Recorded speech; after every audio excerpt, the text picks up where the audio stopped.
সালাউদ্দিন সরকার এবং উপস্থিত নেতৃবৃন্দ সকলে আপনারা ধৈর্য সহকারে বসবেন, সময় অত্যন্ত অল্প। আপনারা যারা আমাদের এই অনুষ্ঠানে এসেছেন সুশৃঙ্খলভাবে বসবেন। আমরা কিছুক্ষণের মধ্যে আমাদের ইফতার আপনাদের সামনে পরিবেশন করব এবং আপনারা সকলে ধৈর্য সহকারে সেই ইফতার গ্রহণ করবেন। সেটা না বলে আপনাদের সকলে সুস্বাস্থ্য দীর্ঘায়ু কামনা করে আমার বক্তব্য শেষ করছি।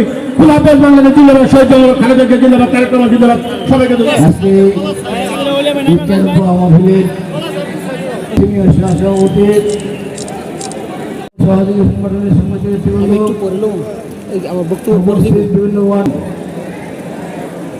আজকের এই অনুষ্ঠান মূলত আমাদের দলের সম্মানিত চেয়ারপারসন দেশনেত্রী বেগম খালেদা জিয়ার রোগ মুক্তির জন্য দোয়া ও মিলাদ অনুষ্ঠান। আমরা কায়মনে বাক্যে তার জন্য দোয়া করব, সেজন্য সম্পূর্ণ সুস্থ হয়ে পরিপূর্ণভাবে সুস্থ হয়ে আমাদের মাঝে ফিরে আসতে পারে এবং এসে এই দলের হাল ধরতে পারে। আমরা সেই দোয়া আজকে করব।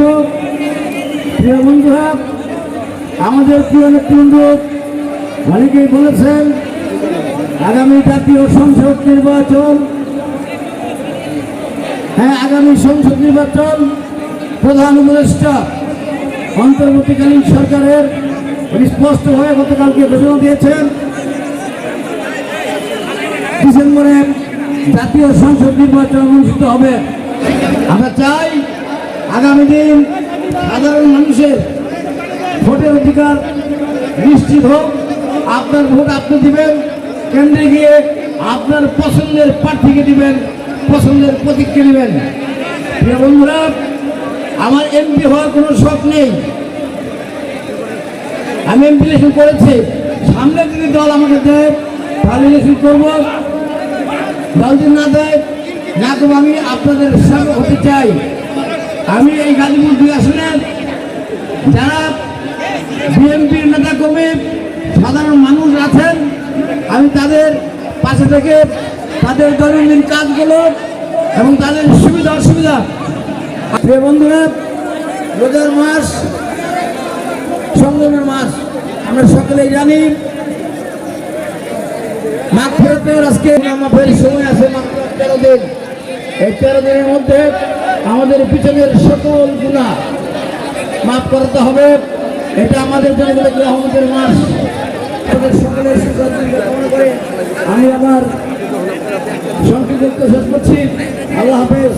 বাংলাদেশ জিন্দাবাদ, বাংলাদেশ জাতীয়তাবাদী দল জিন্দাবাদ, শহীদ জিয়াউর হক দেশনেত্রী জিন্দাবাদ, আমাদের তারেক রহমান আগামী দিনের রাষ্ট্রনায়ক জিন্দাবাদ।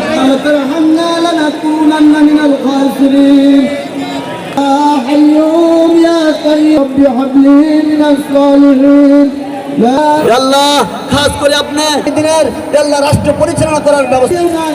আল্লাহ আমরা কার কাছে চাইবো? আল্লাহ আমাদের, আল্লাহ আপনি আমাদেরকে মাফ করে দেন। আল্লাহ এক হয়ে এক, আল্লাহ আপনি আলহামদুলিল্লাহ।